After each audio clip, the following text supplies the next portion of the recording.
Nós vamos então dar sequência no nosso livro Devassando o Invisível, Ivone do Amaral Pereira, capítulo 7, O Amigo Beletrista. Nós estamos aqui no nosso segundo encontro.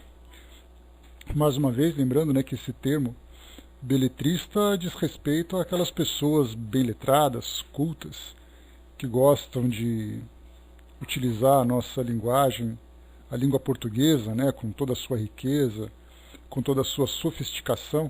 Então, as belas letras, por isso beletrista. Nós paramos aqui na nossa página 156, aqui do meu livro, né, da minha edição, só para a gente retomar o nosso raciocínio. De onde nós paramos, a Dona Ivone, ela falava exatamente sobre aquela parte da iniciação. Exato, uma pessoa bem erudita, né, o Brás? Então, que aprecia bastante, né, a beleza da nossa língua. Então, que infelizmente vem sendo cada vez mais vulgarizada, né? Então estamos perdendo bastante dela, infelizmente.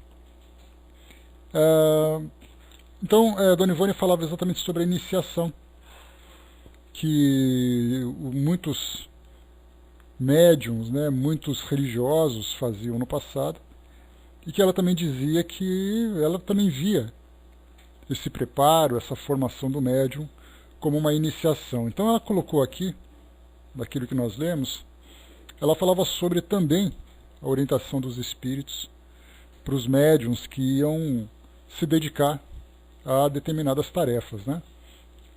Então, deixa eu ver aqui, exato. Então ela diz assim para nós, né? O certo é, estou lendo aqui um trechinho anterior, né, para a gente retomar. O certo é que até mesmo nossos estudos doutrinários, nossos trabalhos espirituais, nossas leituras e até passeios e diversões são por eles dirigidos, sob o máximo rigor e método invariável. E quanta renúncia tudo isso nos há causado. Escolhem os livros que devemos ler, suspendendo por vezes leituras doutrinárias, para que não sobrevenha o fanatismo, e advertem-nos da inconveniência dos jornais. Apontam-nos as horas de trabalho, as companhias, os amigos, os centros espíritas a frequentar. Desviaram-nos o matrimônio das preocupações desde antes de 20 anos de idade. E se amarguras colhemos, insistindo em ilusões do gênero, reconhecemos que provieram da desobediência aos seus conselhos. Pertencendo a uma família onde havia bons intérpretes da música, fomos impossibilitada igualmente de estudá-la, não obstante a grande vocação, pois nos diziam os instrutores hindus, vendo-nos insistir nas tentativas de um curso de piano. Dizia que então, somente um caminho deverá existir à tua frente, a doutrina do Cristo Consolador. És espírito reincidente em erros graves, a quem se cogita do invisível de auxiliar a se reerguer, agora que a seleção dos valores existentes no planeta será feita para o advento da luz. Música virá mais tarde, com o dever cumprido. Obterás compensações às lágrimas que chorares pela impossibilidade desse ideal.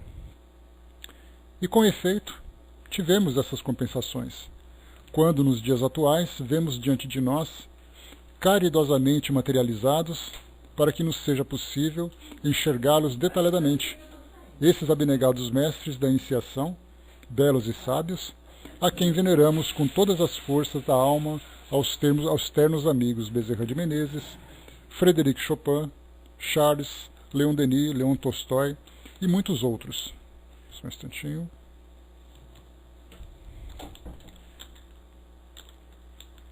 E muitos outros cujos nomes jamais foram revelados. O carinho que nos dispensam, a dedicação e a bondade de que cercam o nosso espírito, todos os amigos do plano invisível, desde esses mestres até pobres sofredores e criminosos recém-convertidos, aos quais temos podido socorrer sob a direção dos nossos guardiães.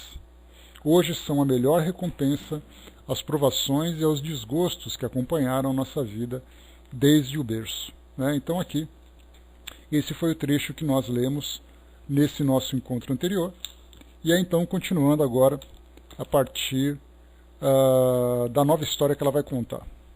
Então ela diz assim para nós: Não vou comentar sobre tudo isso que nós vemos agora, né, porque já foi comentado, né, então vamos direto aqui para esse tema novo.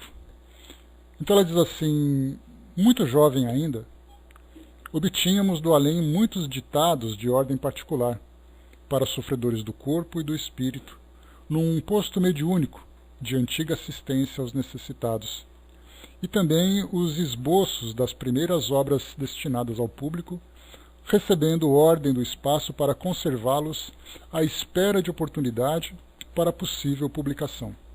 Aqui a gente, antes de continuar, ela comenta sobre esse tipo de trabalho que era feito quando surgiam então as primeiras obras que ela psicografava, e essa informação que é colocada para nós, recebendo ordem do espaço para conservá-los à espera de oportunidade para possível publicação. Então não significa necessariamente que todas as obras psicografadas serão publicadas. E mais ainda, esperando o tempo certo para essa publicação. Seria assim para amadurecer não apenas o médium que fará essas interpretações, mas também os próprios leitores. Bastando a gente lembrar, né, que como ela mesma comenta sobre a obra Memórias de um Suicida, ele demorou mais de 20 anos para ser publicado.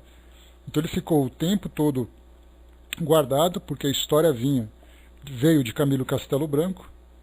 Ela então apresentou à Federação Espírita Brasileira. Houve uma certa resistência, ela guardou esse livro durante esses 20 e poucos anos. E aí então, através da assistência de Leon Denis, ela conseguiu ali inserir então elementos doutrinários para poder sustentar aquela história. Porque a história, puramente, ela traria para nós muitas confusões e inconveniências. Então houve a necessidade de trazer então um formato doutrinário para aquela obra. E aí então, com a contribuição de Leon Denis, que foi agregando elementos da codificação, né, ou da base doutrinária, da base espírita, ele então se viu em condições de ser publicado. Então isso acontece não apenas com ela, mas com vários outros espíritos também. O próprio Chico, né, no início, quando o livro Nosso Lar foi lançado, também houve ali uma certa dúvida sobre o conteúdo e tudo mais. Então há um processo, não é simplesmente os espíritos lançam e a coisa vai ser publicada, vai ser divulgada. O médium sério, que tem um trabalho sério nesse tipo de tarefa, ele tem todo o cuidado, né, essa supervisão do mundo espiritual, porque os espíritos lançam suas histórias. Então o espírito comum vem e lança a sua história. Os orientadores espirituais desse médium vai então avaliar o conteúdo do livro para ver se vale a pena. Então existe algo no mundo espiritual que funciona com muito cuidado para que essas obras tragam uma contribuição e não uma confusão para nós que estamos aqui querendo aprender sobre o mundo espiritual. Ela diz assim, então: certa noite, após o receituário no posto mediúnico do Centro Espírita de Lavras, serviço que por esse tempo era diário, apresentou-se à nossa visão um espírito cuja configuração perispirítica mais se assemelhava a um homem terreno do que mesmo um habitante do invisível. Disse-nos ele, sem rodeios, haver vivido no Rio de Janeiro e em São Paulo e ter desencarnado no ano de 1911. Negou-se, no entanto, a declinar o nome, embora lhe houvéssemos solicitado a fineza de nolo esclarecer, porquanto ainda hoje não gostamos de tratar com espíritos anônimos.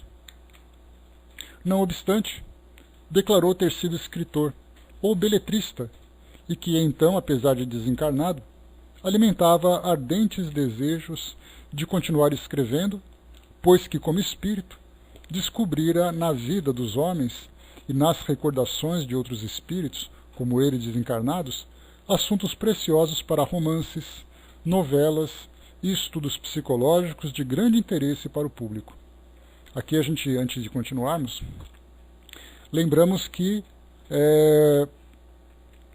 os temas que são observados pelos espíritos, a partir dessa perspectiva do plano espiritual, são temas muito vastos, né? Conforme a gente chegou a falar disso num encontro anterior, cada espírito tem uma história para contar. Então nós mesmos temos as nossas próprias histórias. Muitas vezes histórias que são pouco interessantes, já que elas fazem parte da vida comum de qualquer pessoa. São pequenos conflitos familiares, problemas profissionais, problemas de saúde. Então isso é algo geral. Mas há alguns espíritos que particularmente apresentam detalhes que fogem um pouco dessa rotina.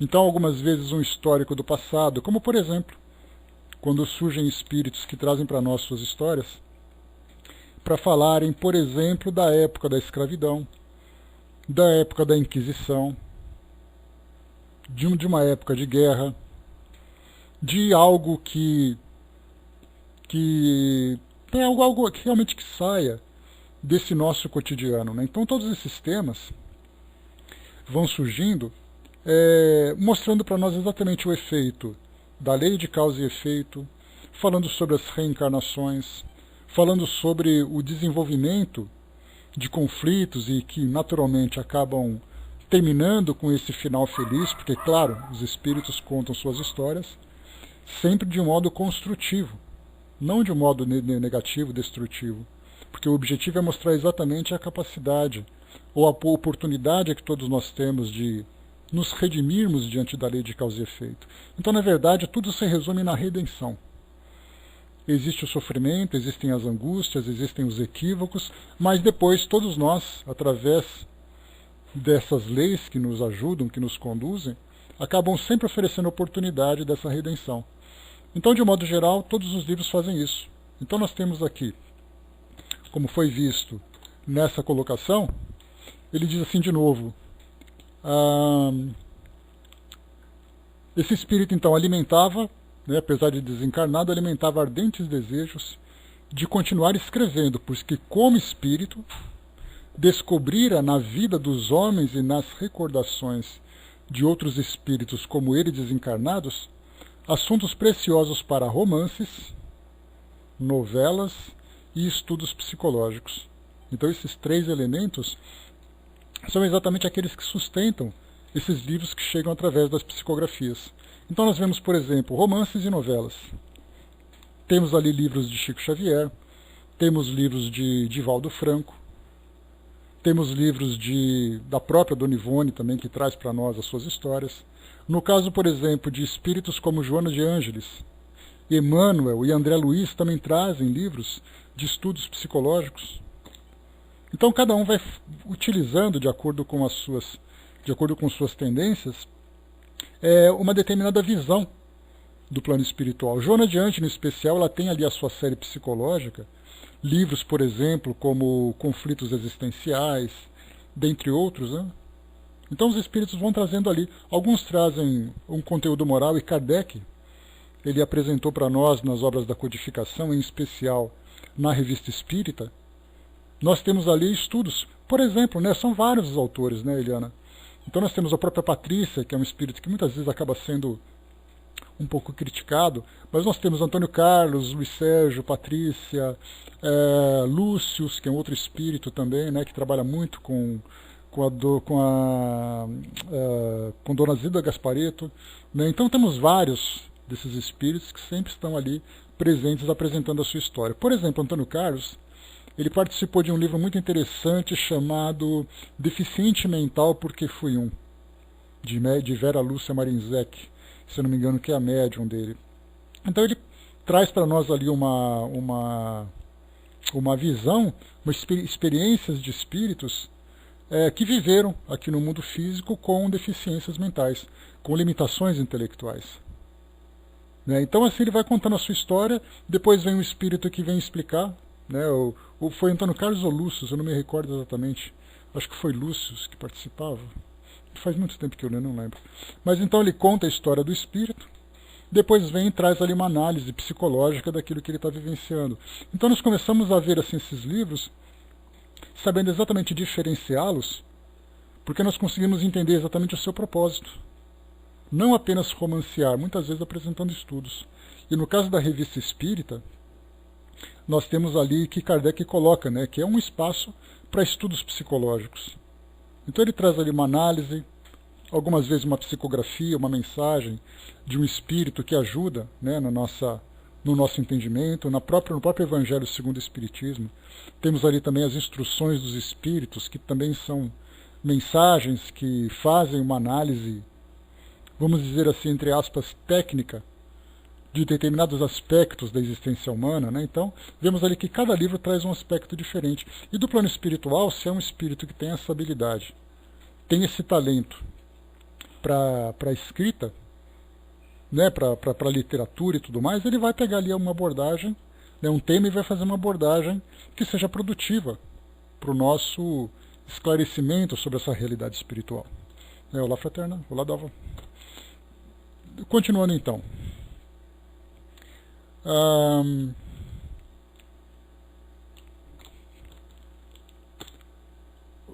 Convidou-nos, após segui-lo em espírito, ou seja, em desdobramento, para que nos descrevesse o primeiro caso ou tese que desejava ditar por nosso intermédio, visto que simpatizava extremamente com a nossa pessoa e sabia como acionar a mente mediúnica para escrever um trabalho longo.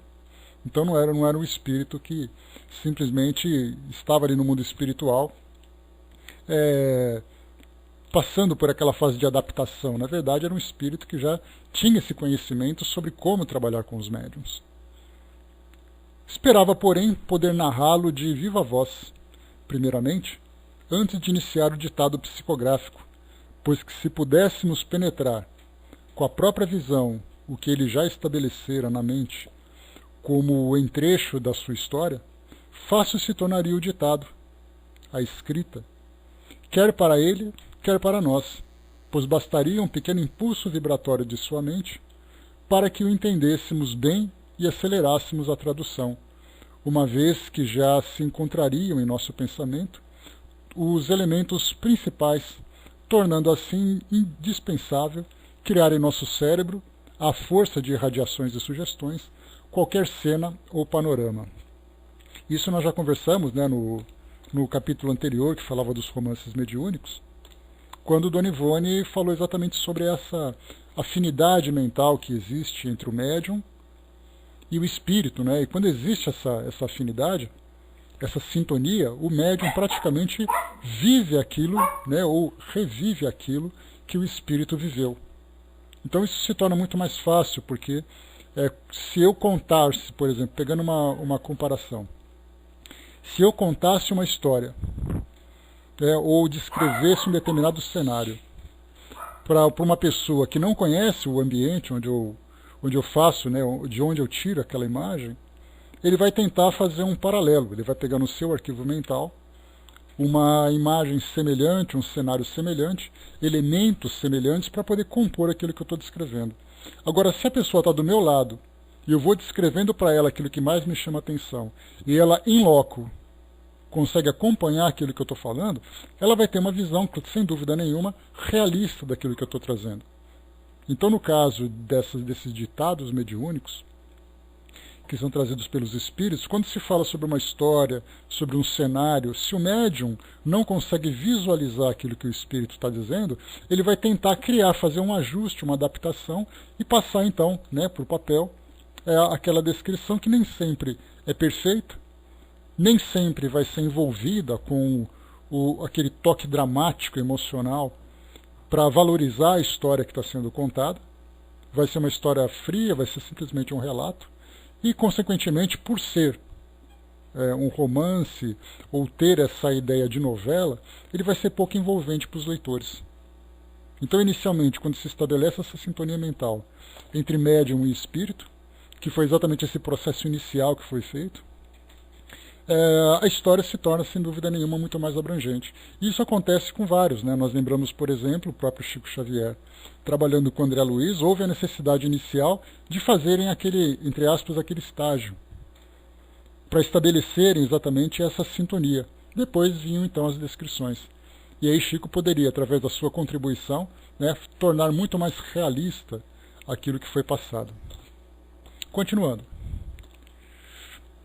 O discurso interessou-nos, e não só o consideramos bonito, como até lógico. Não obstante, oramos confiando-nos fervorosamente à assistência dos mentores espirituais, pedindo mesmo seu auxílio, porquanto somente nos interessariam acontecimentos mediúnicos que se pautassem na obediência às leis da verdade e fossem do agrado deles próprios, os guardiães. Aqui um outro cuidado que os espíritos precisam ter, bom dia, Guizan. Um outro cuidado que os espíritos precisam ter, que os médiuns precisam ter, é exatamente saber filtrar aquilo que está sendo contado. Porque não basta alguém vir contar a sua história, muitas vezes ali recheada de equívocos, interpretações equivocadas, tendências de acordo com suas crenças. Então ele vai contar aquilo que ele viu. O fato de um espírito contar uma história não significa que ela seja proveitosa, porque ele vai contar aquilo que ele entende.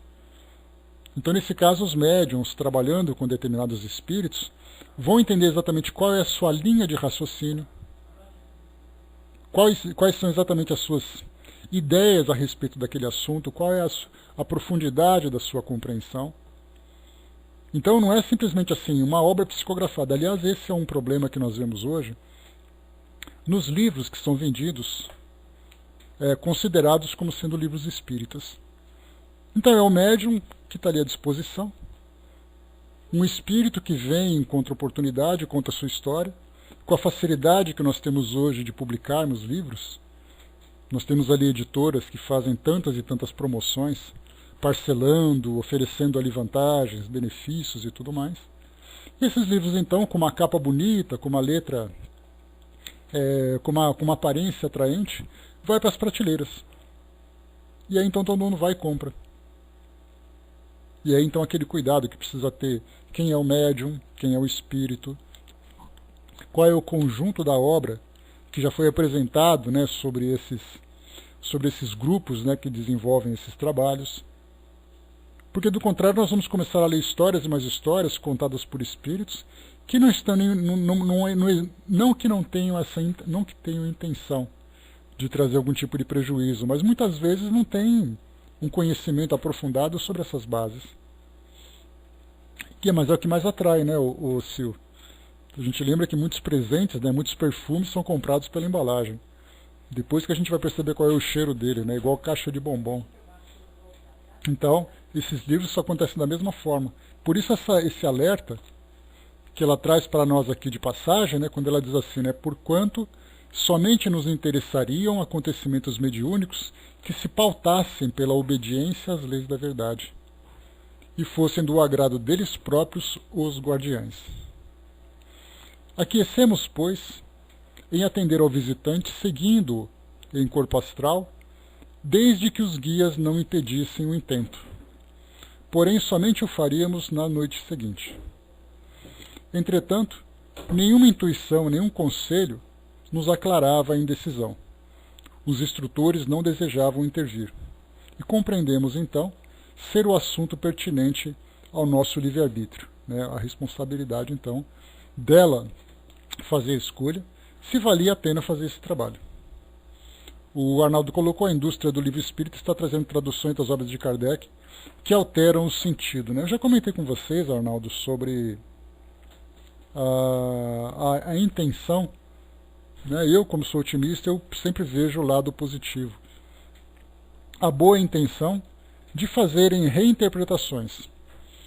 Nós lembramos, por exemplo, que quando surgiram os livros de Kardec no século XIX e eles foram trazidos para o Brasil, as traduções vinham de homens letrados, né, que eram também beletristas, homens que viviam no final do século XIX e começo do século XX, com um vocabulário muito diferente daquele que nós temos hoje. Não que seja certo ou seja errado, mas uma linguagem que para aquela época era adequada, né, aos hábitos da sociedade ou ao conhecimento da sociedade.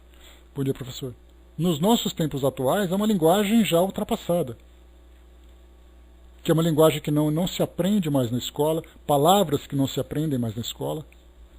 E isso muitas vezes acaba dificultando, porque uma pessoa comum que quer começar a ler um livro e encontra ali uma palavra uma linguagem de difícil compreensão, ele acaba se desinteressando pelo conteúdo. Então a intenção desses novos tradutores, dessas novas publicações, é oferecer, né, o acesso mais fácil para essas leituras. Então a intenção é positiva. A mesma coisa acontece com a própria Bíblia.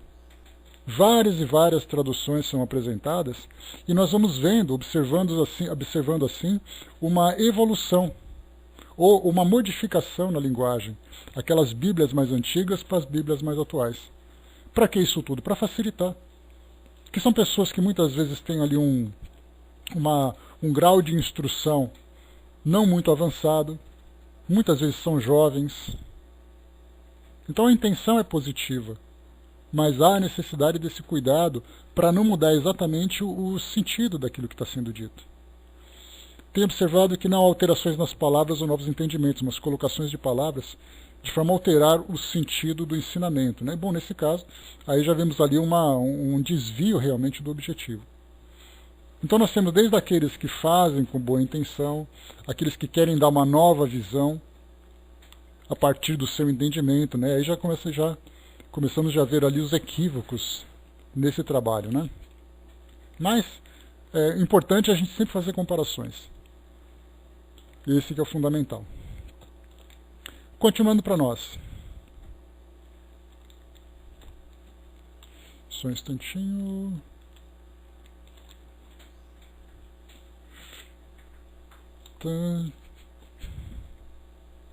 Só levantar aqui, só um instantinho.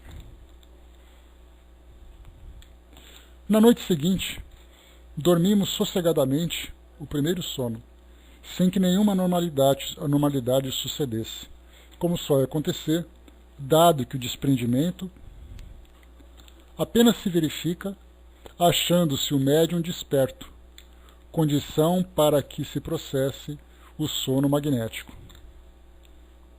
Só um instantinho, pronto.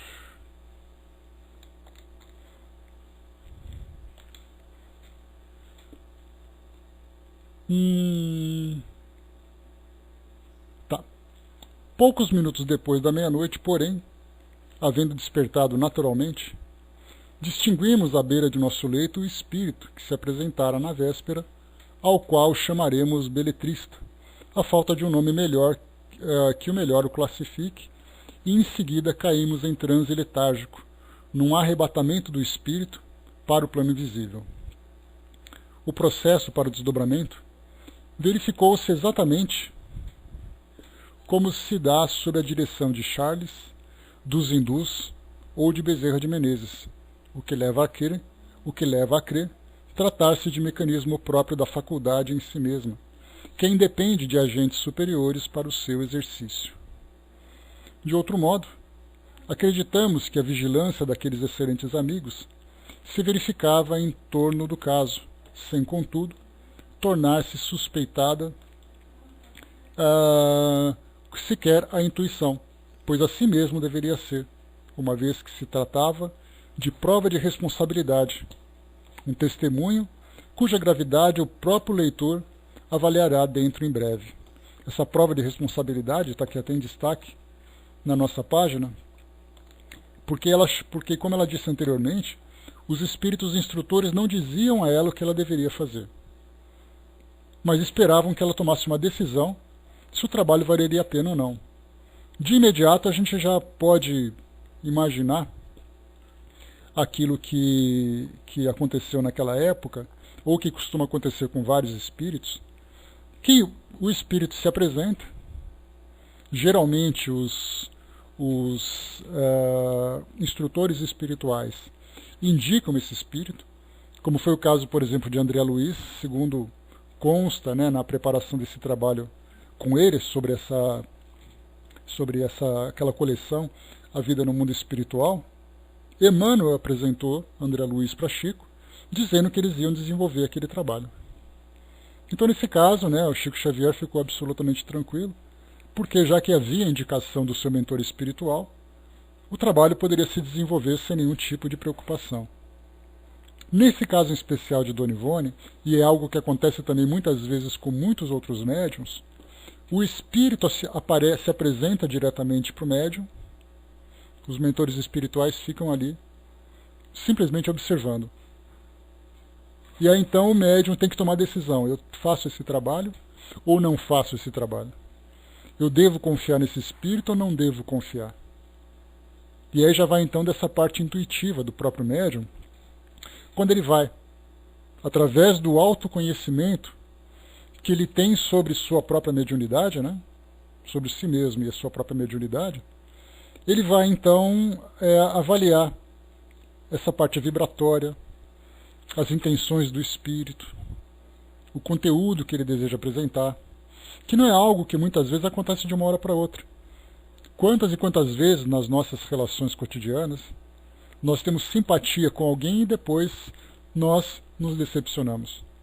Existe aquela simpatia inicial, aquela afinidade inicial, mas de repente, quando se começa a tratar de outros assuntos, começamos a perceber que a pessoa não é bem aquilo como se apresentava. Com os espíritos também não é diferente. E nesse trabalho, muitas vezes, nós temos ali médiuns que começam a fazer uma psicografia e no meio do trabalho desistem. Eles simplesmente não querem mais continuar, porque percebem que apesar da simpatia inicial, ou mesmo percebendo ali a boa intenção do espírito, ele começa então a apresentar suas ideias através da psicografia, e o espírito e o médium então percebe que aquele assunto não é conveniente como inicialmente ele imaginava. E aí então ele interrompe o trabalho. E assim que o espírito tenta se manifestar novamente, o médium se recusa a oferecer para ele a oportunidade da psicografia. Então não é porque o que nós vemos hoje são obras prontas. E nós conhecemos muito pouco sobre o início desse processo das psicografias, dessas obras que vão ser publicadas futuramente.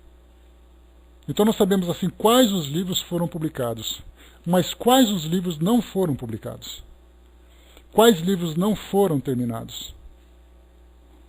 Porque muitas vezes o espírito percebe no médium o desinteresse ou a falta de seriedade, de comprometimento dele com o trabalho, e aí então o espírito interrompe a sua história, ou muitas vezes o próprio médium, percebendo a intenção do espírito e o conteúdo que ele está apresentando, não permite que seja terminada. Então nós começamos a ver ali que nesse trabalho, ele não é tão redondinho, tão certinho como nós imaginamos. Há a necessidade de um ajuste muito detalhado, muito delicado, afinizando a intenção do espírito, a intenção do médium, observando muitas vezes os orientadores espirituais quando eles se apresentam. Então, nesse caso de Dona Ivone, ela viu o espírito diretamente se aproximando, ele não foi apresentado, não foi conduzido. Depois o espírito demonstrou a sua intenção, os mentores espirituais não falaram nada. É como se dá para imaginar aquela situação em que de um lado nós temos ali os mentores espirituais, do outro nós temos o espírito que se manifesta, e no meio fica a médium. Aí o espírito se manifesta, a primeira coisa que ela faz é olhar para a cara do mentor para ver se ele fala alguma coisa. Então o espírito fala, olha para o lado para saber se tem aprovação ou reprovação. E aí então nesse caso dela, os mentores não se manifestaram. É como se eles ficassem olhando para o céu, disfarçando, e ela tinha que tomar decisão se ela quer ou não dar continuidade nesse trabalho. Aí nesse caso ela fala, bom, vamos fazer o trabalho para ver no que vai dar. E aí então ela arriscou. Deu a oportunidade e ela tem ali liberdade total de interromper o trabalho quando for conveniente. A Guisa colocou, mora no Japão e tem observado alguns espíritas vendendo sabonetes, aromas, flores, chás. O que o senhor pode falar sobre isso, fazendo comércio e prometendo curas para tudo? Rapidamente, só abrindo um parênteses, Guisa, o que nós vemos é que médiums não são necessariamente espíritas. Médiums são aqueles que, de alguma forma, percebem essa relação com o mundo espiritual com mais sensibilidade. E aí, então, se por acaso se aventuram nessas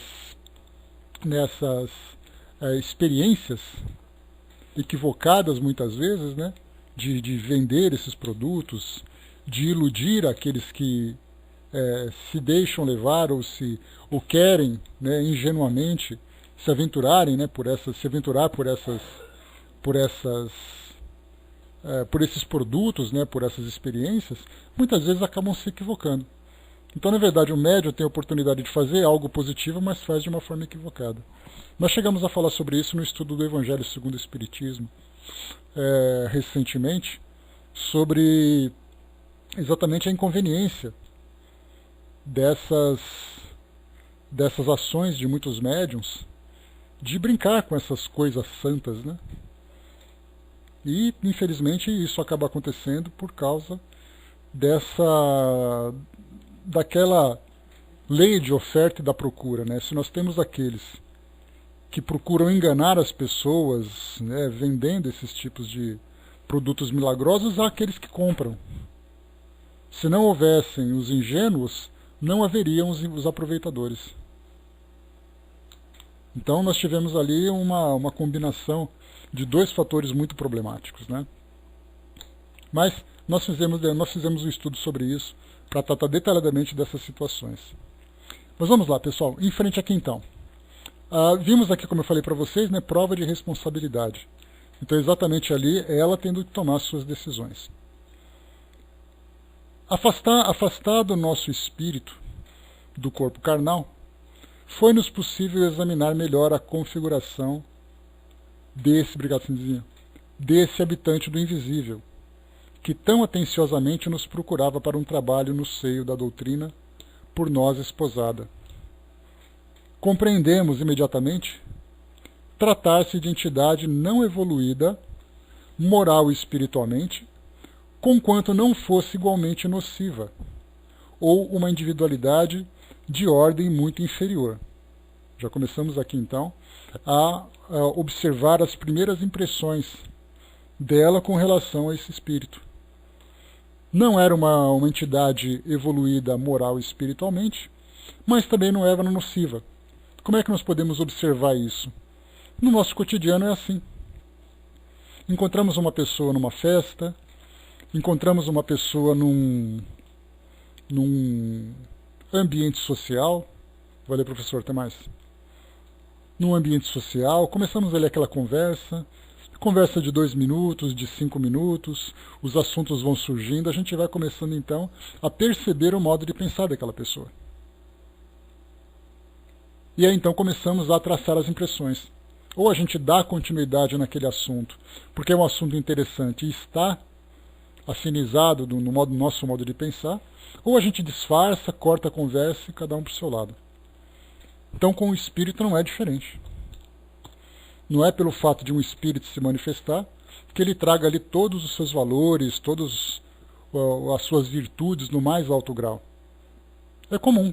Então ele pode ser algumas vezes, numa conversa que a gente tem, pessoas que se expressam, né, falando alguns palavrões, algumas vezes assim de uma forma muito emotiva, muito impulsiva, mas pessoa de boa intenção. Então, apesar da forma dela se expressar, do vocabulário dela utilizar, é uma pessoa de bem. Diferentemente de muitas vezes, nós temos alguém que tem um vocabulário polido, uma forma sofisticada de expressar, que expressa ali uma ideia completamente equivocada. É crítica, é negativa, é pessimista, é destrutiva. Então, isso acontece também na relação com os espíritos. Moralmente, apresentava-se medíocre, visto não ser evangelizada, não estar espiritualizada. Medíocre, a gente lembra, é aquela pessoa que tem ali se apresenta na média. Intelectualmente, seria adiantada, dado que fora um escritor, um homem douto, pois que fora também médico na terra, inteirando-nos nós dessa particularidade, não porque ele, o espírito, nola revelasse, mas graças ao anel de grau que lhe cintilava no dedo anelar da mão esquerda. Então a gente já fala aqui dos objetos que os espíritos utilizam, é através dessa criação mental fluídica, que nós já vimos lá no capítulo Laboratório do Mundo Invisível, capítulo 8 do Evangelho segundo o Espiritismo, se eu não me engano, falando sobre o laboratório do mundo invisível. Características físicas que os espíritos apresentam, né, dada a afinidade que eles tinham com o seu corpo físico, com o seu modo de viver. Então o espírito que trazia, né, na sua mão, no seu dedo, um anel de formatura do curso de medicina aqui no mundo físico. Espiritualmente, porém, vulgaríssimo, necessitado de tudo, visto que estávamos já no ano de 1930, e ele confessava haver deixado o fardo carnal em 1911, sem, no entanto, ter abandonado ainda os perímetros terrenos, o que, aliás, se deduzia de sua aparência fluídica pesada. Uma vez completado o desprendimento, ofereceu-nos ele gentilmente o braço, cavaleiro fino, que parecia ter sido quando encarnado, e pusemos-nos a caminhar. Nós nos sentimos tranquila, compreendendo em nós mesma bastante vigilância para não nos deixar arrastar a nenhuma aventura espiritual que redundasse em domínio obsessor, pois confiávamos nos guardiães, aos quais solicitáramos assistência para o caso, na véspera, embora no momento não lográssemos descobrir nenhum deles a testa dos acontecimentos. Então, a grande preocupação que ela tinha de estar ali sob a vigilância dos espíritos para ajudar nessa aventura, né, em que ela se apresentava. Caminhávamos por uma estrada ou rua, sem calçamento, mas de terreno muito batido, polvilhada de uma substância fina, de cor creme brilhante, qual areia dourada, e notamos que subíamos ligeira inclinação durante todo o percurso. Quanto tempo levou o trajeto não poderíamos precisar. Jamais se poderá medir o tempo nessas circunstâncias, ainda que se trate de poucos minutos. Pelo menos assim sucede frequentemente conosco. Ao desejar fazê-lo, a mente se perde em vertigens e confusões, de forma que não se poderá saber ao certo se uma caminhada foi longa ou breve, instantânea ou demorada. Aqui a gente faz uma referência sobre as sensações dos espíritos, né, que nós já estudamos lá no nosso o livro dos espíritos, que no mundo espiritual se perde completamente a noção do tempo. Visto que, para nós, né, nós medimos muitas vezes aquilo que acontece no nosso cotidiano pela forma como a nossa rotina se desenvolve, pelo nosso cansaço, pelas sensações, né, das nossas necessidades, né, a fome, o cansaço, o sono. No caso do plano espiritual, muitas vezes se perde tudo isso. Então nós deixamos de ter essas referências, e aquilo que para o espírito, que para nós pode parecer algo parecido com o que acontece aqui no nosso mundo físico, para o mundo espiritual é completamente diferente. E é daí que nós vemos muitas vezes nas manifestações mediúnicas, nas reuniões de auxílio a espíritos sofredores ou espíritos obsessores, eles falam que estão ali naquela condição durante anos, durante décadas, durante séculos. E nós ficamos espantados, né? Porque como é que um espírito pode ficar durante, por exemplo, 50 anos revivendo uma mesma situação e ele não se deu conta que passou tanto tempo? Exatamente porque no plano espiritual ele não tem essa visão. É como se as coisas acontecessem para ele em pequenos instantes. Mas para o plano espiritual, o tempo vai voando sem que haja qualquer tipo de percepção por parte do espírito, principalmente quando se encontra nessa condição de perturbação. Então nós não precisamos nos surpreender, ou não devemos nos surpreender, quando nós tivermos essas informações de que o tempo que os espíritos viveram no mundo espiritual numa condição demorou tanto tempo, como foi o caso, por exemplo, de André Luiz, que descreveu lá no primeiro capítulo de Nosso Lar os 8 anos naquela condição de perturbação. 8 anos, como é que o espírito não percebeu aquilo? Para ele, simplesmente o tempo se apagou. Porque ele foi vivendo as situações no seu dia a dia sem essas referências que nós temos aqui no mundo físico. Arnaldo colocou interessante essa assertiva de Dona Ivone em relação aos desencarnados. Jesus dizendo, sede manso como as pombas e prudentes como as serpentes. Nós fazemos isso com os encarnados, né? Por isso é que os médiuns, né, Arnaldo, há necessidade de uma preparação, não apenas técnica, mas moral também, para poder filtrar exatamente esses relacionamentos que eles acabam estabelecendo, né? Ficar muito atento para não se deixar levar pelos espíritos. Porque, na verdade, essa condição mística para nós aqui no mundo físico é algo que provoca ainda muitas... nos deixa muito impressionados. Nos deixa muito impressionados.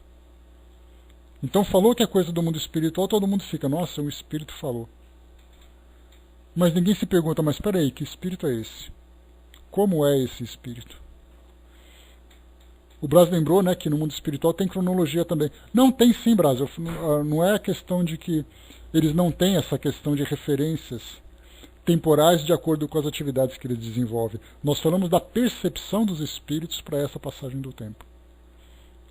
Então, assim, como muitas vezes nesse estado de perturbação, eles acabam não tendo essa noção, até porque também muitas das atividades, principalmente aquelas que são mais próximas do mundo físico, existe ali uma conciliação entre a agenda do mundo espiritual e a agenda do mundo físico.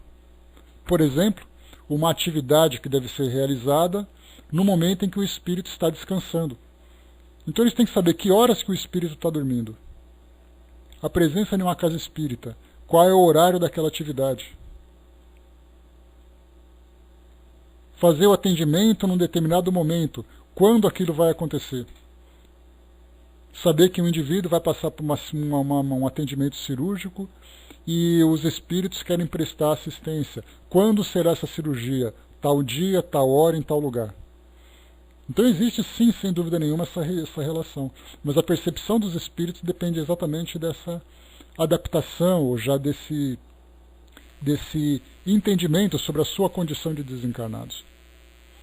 Coisa que infelizmente não acontece com aqueles que chegam no mundo espiritual ainda muito vinculados à realidade do mundo físico. Então essa é a dificuldade que nós temos que os espíritos têm. Continuando.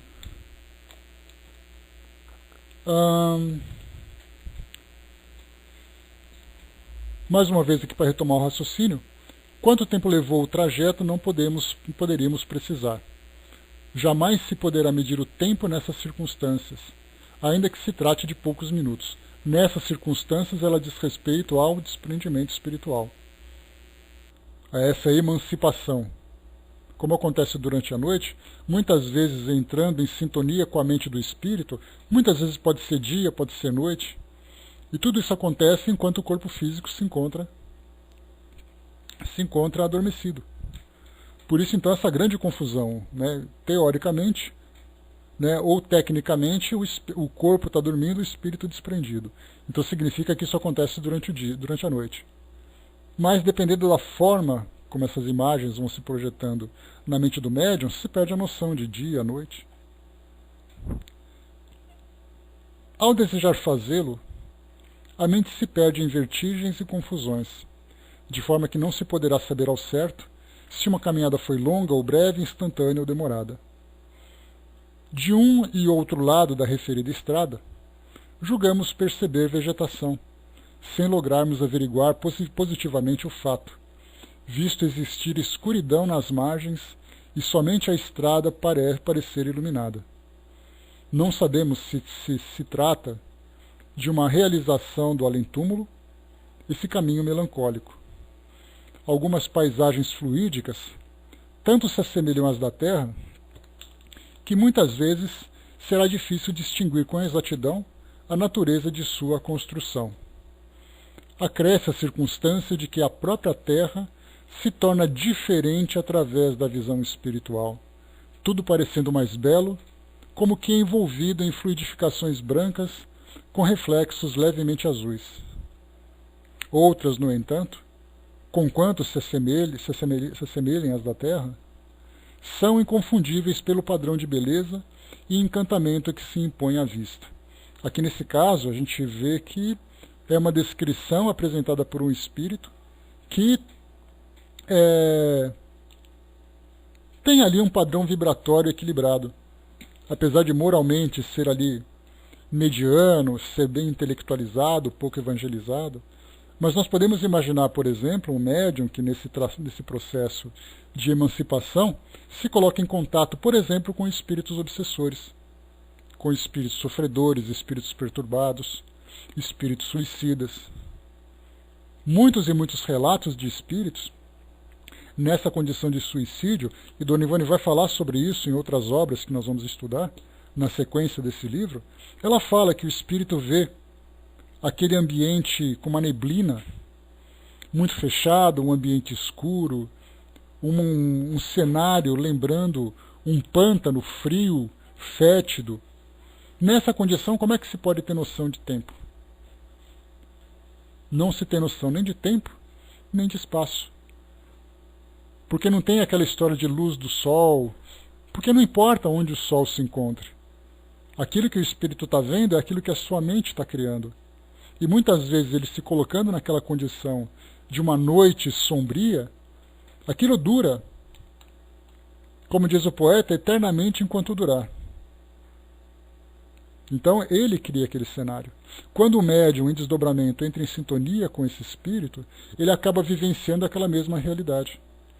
Então o que Dona Ivone está dizendo é caminhando por uma rua, numa estrada, que embora fosse noite não pudesse distinguir aquilo que havia às margens, ela via uma estrada iluminada, mas com um ambiente bonito. Uma luz meio azulada, aquela coisa toda, mas e se fosse num cenário diferente?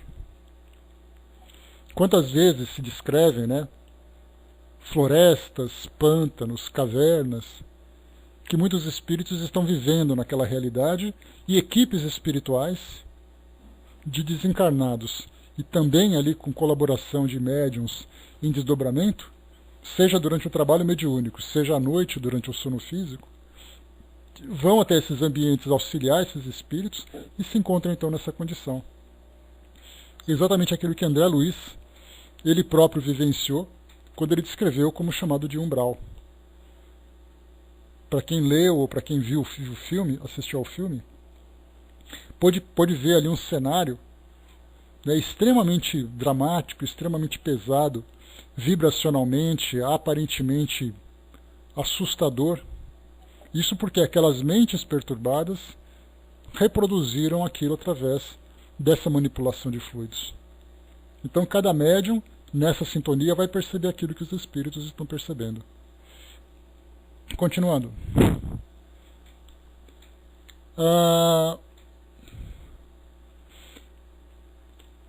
Durante o trajeto, pusemos-nos a observar as particularidades que teriam caracterizado a personalidade humana do amigo espiritual que acabávamos de adquirir. Exatamente como sucede quando satisfazemos ociosas curiosidades em torno das pessoas a quem somos apresentados em sociedade. Observamos a indumentária, a voz, entre aspas, o trejeito particular dos lábios, ao falar com mais energia, a irritação nervosa, teria sido um homem irritadiço, o perfume da brilhantina com que empastava os cabelos, o lenço fino, de seda pura, de cor creme que trazia no bolso externo do paletó, sobre o peito, e que de quando em vez retirava nervoso para passar pela fronte e o rosto. Punhos e colarinhos muito engomados e brilhantes. Seu terno era de cor cinza, um perfeito terno terreno, porém o tecido, entre aspas, um tanto brilhante, e o paletó longo, amplo, com abertura de cerca de 20 centímetros na costura das costas, exatamente da bainha para cima. Sapatos pretos muito polidos, cabelos lisos e abundantes, partidos do lado esquerdo, formando volumoso topete. Era de tez clara, glabro, e contaria aproximadamente 40 anos de idade. Durante o giro, conversou com desenvoltura, revelando-se excitado e narrou particularidades chocantes da sua vida, das quais, porém, não nos pudemos recordar após o transe, certamente graças à ação caridosa dos instrutores espirituais para com ele próprio. E aqui a gente vê o trabalho dos espíritos para valorizar o objetivo daquele encontro, das informações que eram passadas. Não a nossa preocupação com futilidades, né, do dia a dia, porque isso seria assim, uma mera curiosidade improdutiva. Nos prendemos às particularidades da vida pessoal daquele espírito, sendo que o propósito era exatamente trazer ali um conteúdo doutrinário maior. Então aquilo fazia parte, na verdade, do nosso cotidiano. Seria mais ou menos como se nós, conversando com uma pessoa que está ali contando a sua história, né, trazendo ali aquela conversação descomprometida, a gente ficasse se prendendo a detalhes, pequenos detalhes do nosso cotidiano, do nosso dia a dia, ou do dia a dia daquela pessoa, se esquecendo exatamente do volume daquilo que é apresentado. O Braço colocou, eles deletam nossa mente quando necessário. Sim, até porque, Brás, é um processo meio contrário, né? O fato de você estar desencarnado, recebendo informações, quando volta ao corpo físico, a tendência é que esse conteúdo não seja percebido pelo nosso corpo físico. Ou seja, nós não guardamos isso na nossa mente. Então, na verdade, quando é necessário guardar aquela informação, é quando os espíritos atuam. Agora, quando não é necessário, deixa como está, porque ela naturalmente vai se dispersar. Por que muitas vezes nós temos dificuldade de lembrar os nossos sonhos? Lembramos de imediato, né, no momento em que nós acordamos. Mas depois, essa informação vai naturalmente se dispersando.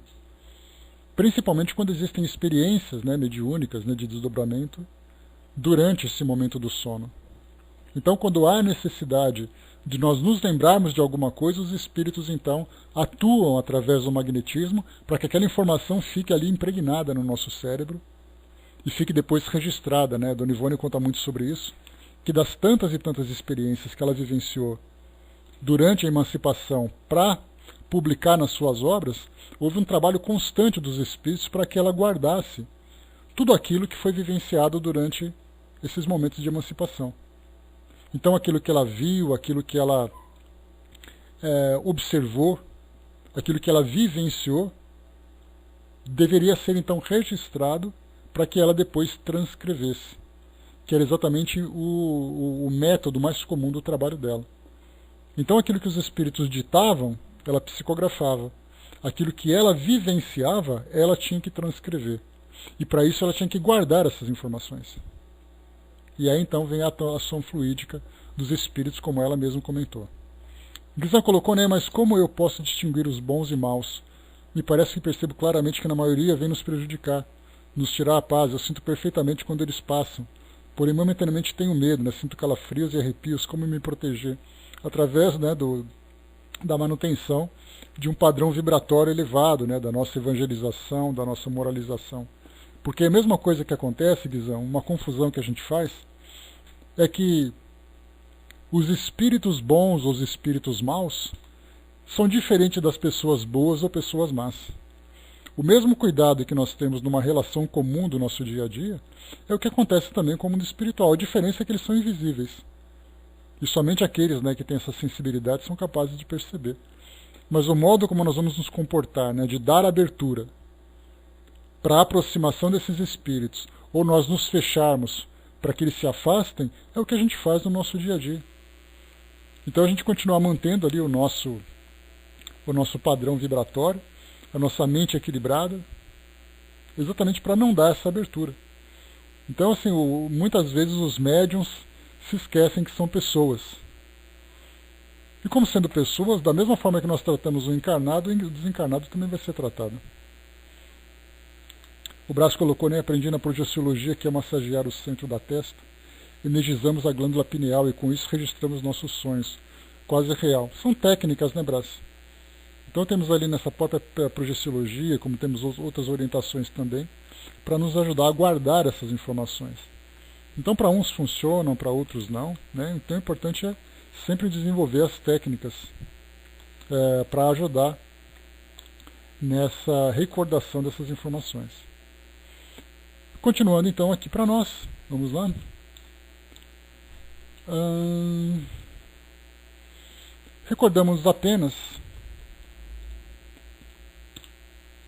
Recordamos apenas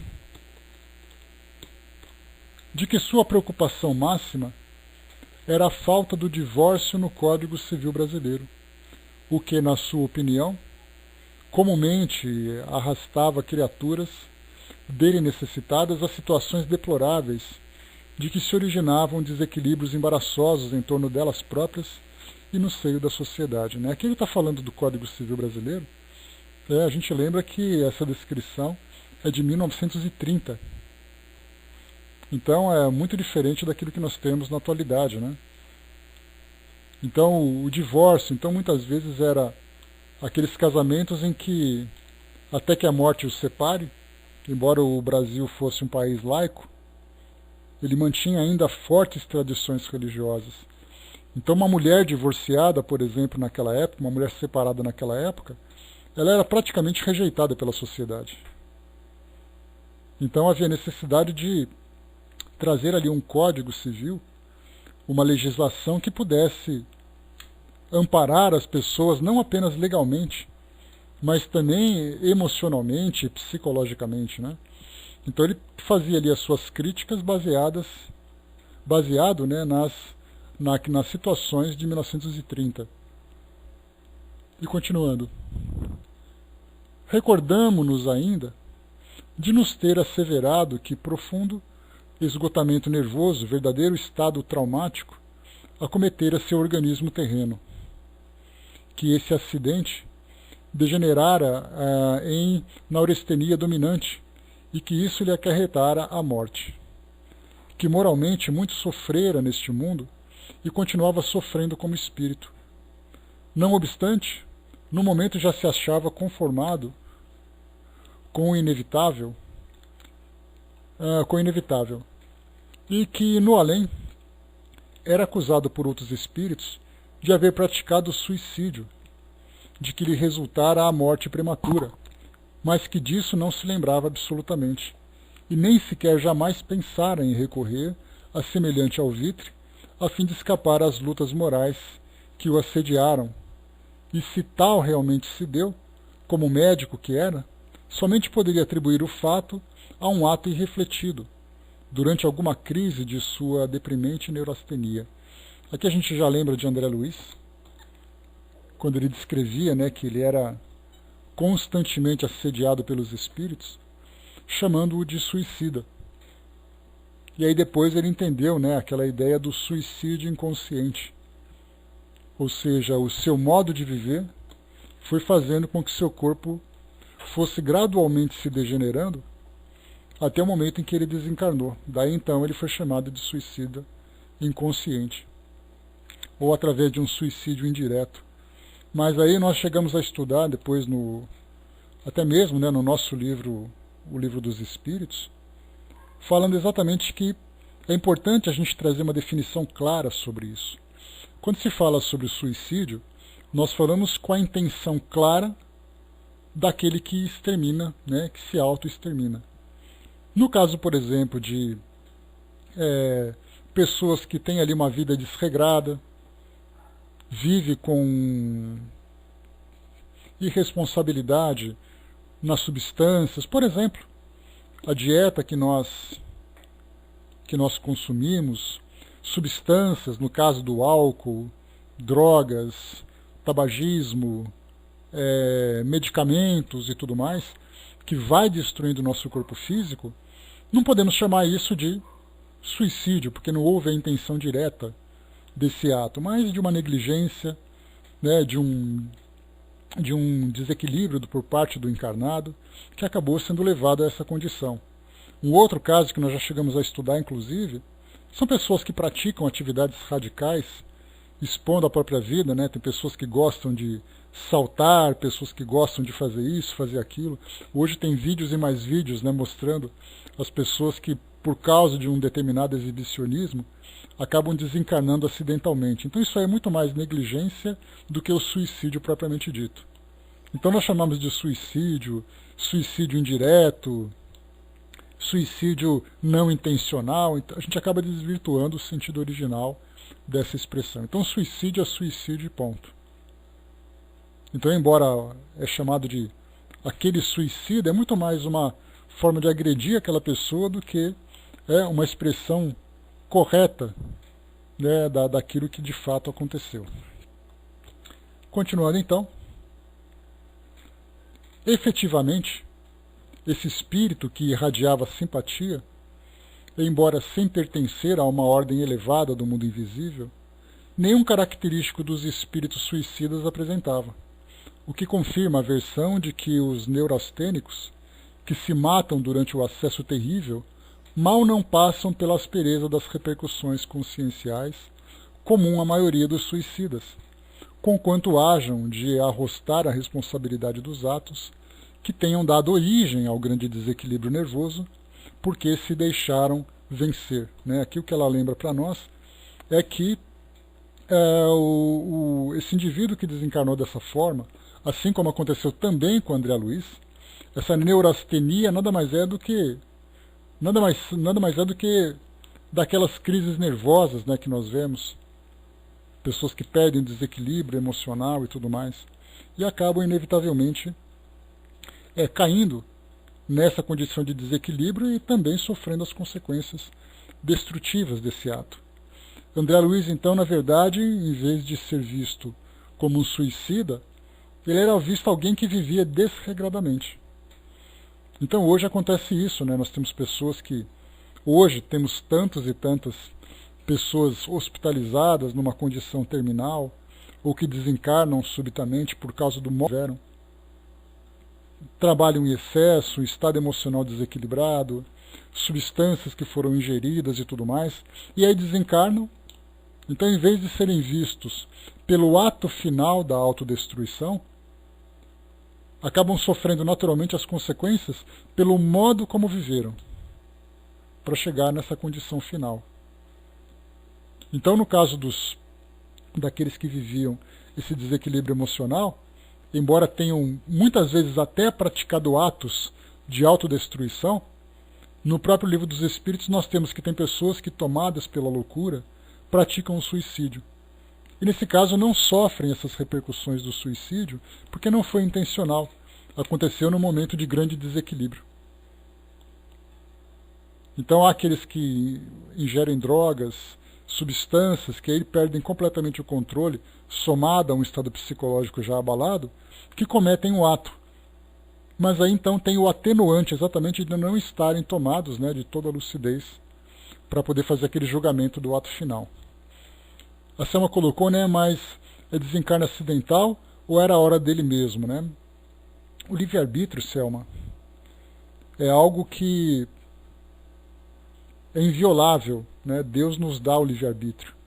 Então, quando nós falamos assim, chegou a hora, muitas vezes as nossas provas chegam em determinadas horas programadas. Mas as escolhas que nós fazemos dependem exatamente desse nosso livre-arbítrio. Então, se por acaso o indivíduo passa por aquela crise naquele momento, ele tem aquela opção de fazer ou não fazer. Então, o nosso corpo físico, e é difícil para nós julgar qual exatamente é o momento.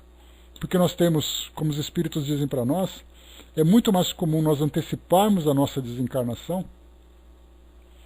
do que cumprirmos todo o tempo programado para a nossa existência aqui no mundo físico. Isso porque exatamente inconscientemente nós vamos degenerando o nosso corpo físico. As dietas que nós quantas pessoas desencarnam, por exemplo, através de um aneurisma cerebral, motivado por um estado emocional desequilibrado, desencarnam com doenças pulmonares, doenças digestivas. E tudo isso não era porque estava programado, é porque o hábito que ele vivenciava, o modo como ele vivenciava, acabava fazendo com que ele fosse levado a essa condição. Então ele deveria viver até os 80 anos. E de repente ele desencarna com 60, por causa de um infarto. Aí a gente vai analisar, mas espera aí, se ele tinha que viver até 80, por que desencarnou nos 60? Porque trabalhava demais, comia mal, dormia mal, era fumante, coisa e tal. Então nós vemos assim que a esmagadora maioria de nós acaba vivenciando essa desencarnação precoce pelo nosso modo de viver. Mas como não foi intencional, isso também é levado em consideração. Mas com o passar do tempo, conforme nós vamos nos amadurecendo, quando nós vamos amadurecendo, a gente vai mudando esses hábitos. E nessa mudança de hábito, quer dizer, um hábito mais saudável, uma vida mais equilibrada, uma vida menos apegada às sensações e interesses do mundo material. A gente vive no mundo material sem pertencer a ele, né? Dentro daquela ideia geral que nós temos. Você colocou aqui no Japão, muito grande, os casos de suicídio de jovens. E também pais que matam os filhos. Ontem mesmo uma senhora matou seus 4 filhos e se matou, né? Isso a gente viu também, né, Guizan? Que é uma questão cultural que nós temos também, né? Não só no Japão, mas Japão, Coreia, China, de um modo geral, por causa dessa pressão que existe sobre os jovens, né? Ontem mesmo saiu uma notícia de um pai no Japão que matou seu filho porque ele estava indo mal na escola. Né? Então temos assim questões culturais em determinadas sociedades que acabam levando, né, a essas questões graves, né, de comportamento. Mas isso tudo exatamente por falta desse entendimento sobre essa realidade espiritual. Para fecharmos aqui, vamos lá? A profunda afinidade espiritual resultou desse colóquio, durante o qual nos sentimos invadir de sincera compaixão pelo irmão que, tão gentilmente... deixa eu ver aqui... Espera aí que eu vou ter que abrir mais uma página aqui. Só um instantinho...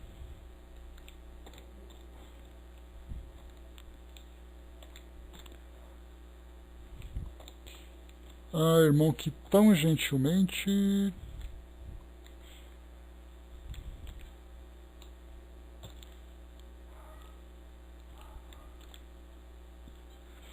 nos procurava, confiante, para desabafo do coração torturado pelos infortúnios. E foi com o máximo prazer e um devotado interesse pela sua causa que nos dispusemos a ouvir, ou antes, ver a narrativa do romance que ele desejava ditar aos homens por nosso intermédio. Deixa eu ver aqui... Tá, então vamos parar por aqui na página 162. Então aqui depois ele começa a contar a sua história, que a gente vai depois ouvir, né, a partir de segunda-feira, quando retomarmos aqui o nosso estudo. Então, de todos esses dramas, né, que ele contava para ela, por não ser um espírito assim sábio, embora fosse bem intelectualizado, ele ia contando a sua história, né, e no desenrolar desse bate-papo, ela ia então filtrando, analisando a personalidade, analisando as suas intenções, como acontece na nossa vida comum, né, se nós nos aproximamos de alguém. Por exemplo, né, nesses bate-papos fraternos que nós temos, procurando auxiliar alguma pessoa, a pessoa vem, se aproxima, começa a contar a sua história, começa a desabafar. A gente vai analisando e tentando ajudar como pode. No caso dela, como a intenção dele já era uma psicografia, e foi contando a sua história, ela foi deixando que ele então se abrisse, né, fosse então ganhando a confiança desse espírito para que, no momento oportuno, começasse de fato a psicografia. Então nós vimos assim essa aproximação, a análise, a avaliação das intenções, tudo isso feito por ela, analisando a história do espírito. Então nem sempre um espírito chega de imediato, se aproxima do médium e fala assim, olha, começa a escrever aí que eu vou te contar uma história para você escrever um livro. Existe toda aquela ambientação inicial, aquela aproximação, a criação daquela afinidade, para que esse trabalho aconteça.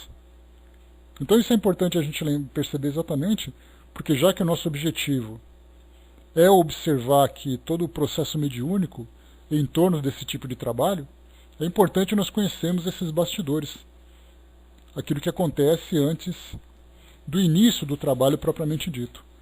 É mais ou menos como se nós víssemos um programa de entrevista na televisão. Dá a impressão de que o entrevistado chegou ao estúdio, se sentou à mesa e começou a conversar com o entrevistador. E na verdade não, pararam, bateram um papo antes, estabeleceram ali algumas